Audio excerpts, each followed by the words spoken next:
جب ہجرت کی مشکل رات نبی پاک کی زندگی کی مشکل ترین رات نبی پاک پر آئی، حضور ہجرت کے لیے گھر سے نکلنے لگے، اللہ تعالیٰ نے حکم دیا میرے پیارے آج رات تیرے دو وفادار یار ہیں، ایک علی ہے ایک ابو بکر ہے، علی کو چارپائی پر سلا دو، ابو بکر کو میت میں لے لو تاکہ دنیا کو پتہ چل جائے ہم نے علی اور ابو بکر کے نام پر بکر فرقے نہیں بنانے، ابو بکر بھی قابل احترام ہے، حیدر کرار بھی قابل احترام ہے۔ آج بعض لوگ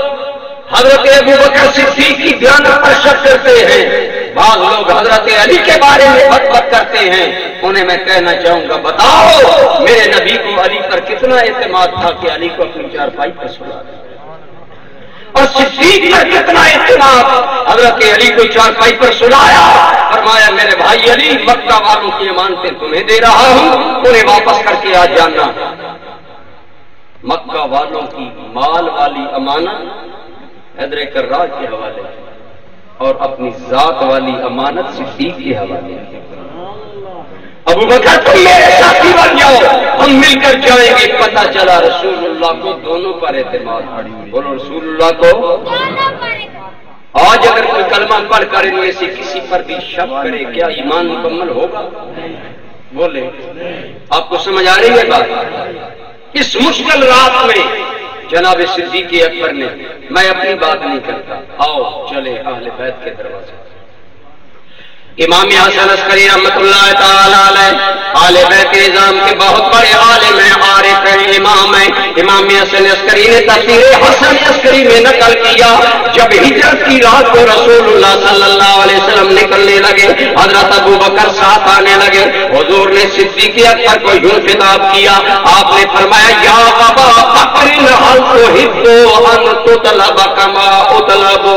ان تقتل کما اقتل، اے ابو بکر دیکھ لے میرے ساتھ آئے گا، اگر لوگ میرے خون کے پیاسے ہیں تیرے خون کے پیاسے بھی بن جائیں گے، اگر مجھے تلاش کریں گے تمہیں بھی تلاش کریں گے، اگر مجھے وہ پکڑیں گے تمہیں بھی پکڑیں گے۔ اے ابو بکر کیا تمہیں گوارا ہے کہ تمہیں بھی تلاش کیا جائے اور اگر پکڑے جاؤ تو قتل کیے جاؤ؟ اس مرحلے سے گزرنا ہوگا میرے دوستوں۔ گویا جناب صدیق اکبر سے رسول اللہ ان کے حوصلے کے بارے میں سوال کر رہے ہیں۔ اب میں نہیں کہتا کوئی آدمی انکار کرے، میں نفرت نہیں محبت پھیلانا چاہتا ہوں، میں اپنے ان دوستوں کو بھی دعوت دوں گا جو صدیق اکبر کے بارے میں غلط فہمیوں کا شکار رہتے ہیں۔ آؤ چلو امام حسن عسکری کی زبانی سنیں، کیا محبت کا مکالمہ ہو رہا ہے؟ امام حسن عسکری کہتے جب رسول اللہ نے یوں کہا، جناب صدیق اکبر نے کیا جواب دیا؟ آپ نے جواب دیا یا رسول اللہ اگر لو عشت عمر دنیا وَأُعَذَّبُ فِي جَمِيعِهَا أَشَدَّ الْعَذَابِ وَكَانَ ذَلِكَ فِي مَحَبَّتِكَ أَحَبُّ إِلَيَّ مِنَ الدُّنْيَا وَمَا فِيهَا۔ یا رسول اللہ ایک جانب دنیا ساری دنیا کی محبتیں ہو، دوسری جانب میرے کریم مجھے ساری کائنات کے لوگوں کی زندگی ملے اور زندگی بھر مجھے ستایا جائے اور یہ ستایا تیری محبت میں جاؤں، اللہ کی قسم مجھے دنیا کی بادشاہیوں میں تیری محبت میں ستایا جانا زیادہ پسندیدہ ہے۔ یہ میرے الفاظ نہیں، کن کے الفاظ ہیں؟ بولے امام حسن عسکری کے جنہیں 11 امام مانا جاتا ہے، یہ ان کے الفاظ ہیں کہ حضرت صدیق اکبر نے یہ جب کہا نبی پاک اتنے خوش ہوئے، آپ نے فرمایا یا ابا بکر انت منی بمنزلۃ السمع والبصر والحواس، اے ابو بکر مجھے پتا تھا تیرے جذبات کا، لیکن سنو ابو بکر تم تو ایسے میرے پیارے ہو جیسے آنکھیں ہوتی، جیسے کان ہوتے ہیں، جیسے دل لفظات ہوتی ہے۔ پھر نبی پاک کے ساتھ صدیق اکبر نکلے اور چلتے ہوئے جب غار ثور میں گئے تو آج آپ اگر غار ثور میں کہ اس کی زیارت اللہ آپ کو کروائے، بہت بلند والا پہاڑ ہے، 3 میل کی چڑھائی ہے، جب سرکار چڑھنے لگے آپ کے پاؤں میں کنکریاں چبھنے لگی تو حضرت ابو بکر عاشق زار کہنے لگا آقا مجھ سے گوارا نہیں ہوتا، کرم کرے میرے کندھے پر سوار۔ اور حالانکہ اسلام آج نوجوان آدمی کے لیے وہاں جانا ناممکن ہے، لیکن اس کے حوصلوں کا اور عشق کا اور اس کے جذب کا، اس کی محبتوں کا اندازہ لگائیے۔ جو بارے نبوت کندھے پر اٹھائے غارِ ثور کی بلندیاں چڑھ رہا ہے، جو غارِ ثور کے دروازے پر گئے حضور کو اتارا، یا رسول اللہ آپ اندر نہ جائیے، پرانی غار ہے، مبادا کوئی موزی چیز ہو تکلیف پہنچائے آقا، پہلے میں جاتا ہوں، ایمان سے بتاؤ جب اتنی پرانی غار ہو اندر جانا ہو، حضور کو باہر روک رہے ہیں، خود اندر جا رہے ہیں، گویا عملاً یہ کہہ کر جا رہے ہیں آقا اگر مرنے کا مقام آیا تو صدیق پہلے تیرے قدموں میں مرے گا۔ پہلے اندر گئے، غار کو صاف کیا اور ایک سراغ بچا وہاں ایڑی رکھ کر عرض کیا قال یا رسول اللہ آقا آ جائیے۔ حضور اندر آ گئے، صدیق کی گودی میں میرے آقا والا نے سر رکھ دیا۔ دوستانے گرامی قدر میرے کریم نے کتنا بڑا صدیق کو انعام دیا۔ آپ جانتے ہیں ہر محب محبوب کے دیدار کا شوقین ہوتا ہے، ہر محب محبوب کا دیدار چاہتا ہے، زیارت چاہتا ہے۔ میرے کریم نے کرم کیا، آنکھیں بند کر نہیں کہیں میرے روح میرے ادب کی وجہ سے ابو بکر نظریں پار کر مجھے دیکھنے سے نہ رک جائے، آنکھیں بند کر دی، گویا آنکھیں بند کر کے چہرہ صدیق کی گود میں رکھ کر انعام دیا، لے میرے یار تو تھک گیا ہے، میں چاہتا ہوں تمہیں سکون ملے، مجھے پتا ہے تیرا سکون میرے دیدار میں ہے، یہ رہا میرا چہرہ سیر ہو کر یوں میرا دیدار کرو کہ اب میرے دیدار میں تیرا کوئی شریک نہیں ہوگا۔ کیا صدیق اکبر کا انداز۔ اقبال والا کہنے لگا ادائے دید سراپا نیاز تھی تیری، کسی کو دیکھتے رہنا نماز تھی تیری۔ نبی پاک کا چہرہ ہے، صدیق اکبر کی نظریں دیدار کر رہی ہیں، لیکن کہتے ہیں سکون کی گھڑیاں لمبی نہیں ہوتی، سانپ نے ڈسنا شروع کر دیا۔ علامہ آلوسی کہتے ہیں ایک سانپ نہیں تھا، کئی سانپ تھے لیکن ڈسنے لگے، زہر سرایت کرنے لگا۔ عقل بار بار کہتی ہے ابو بکر زہر سرایت کر رہا ہے، جان جاتی ہے، اے ابو بکر تیری جان پر بنائی ہے، لیکن استقامت کا پہاڑ صدیق ایڑی کو جمائے، اپنے آقا کے چہرے کے دیدار میں بہ گئے، گویا زبان حال سے کہہ رہا ہے جان جاتی ہے تو جائے، آقا کے آرام میں خلل نہ آنے پائے۔ یہاں بھی جان کو داؤ پر لگا دیا، لیکن برادران اسلام ایک سانپ کا زہر نہیں، جہاں کئی سانپوں کا زہر بدن میں سرایت کر رہا ہو، وہاں انسان کا عالم کیا ہوتا ہے۔ جب تکلیف برداشت سے بڑی تو اسی تکلیف میں جناب صدیق اکبر کو پتا نہ چلا، گرم آنسو آنکھوں سے ٹپکا، نبی پاک کے چہرے پر گرا، حضور بیدار ہوئے، فرمایا ابو بکر معاملہ کیا ہے؟ آقا کوئی چیز نس رہی ہے اور شدت کا درد ہو کر میں نے کہا میں نے اپنے رہن کو ایڑی کو حرکت نہیں دی، حضور کے آرام میں خلل نہ آ جائے۔ آقا معذرت کا ہو، پتا نہیں چلا آنسو چہرے پر گر گیا یا آرام میں خلل آ گیا ہے۔ فرمایا کوئی بات نہیں، غم نہ کھاؤ، اگر بیماری آئی ہے تو شفا بھی رب نے تیری گود میں رکھ دی ہے۔ میرے آقا نے دہن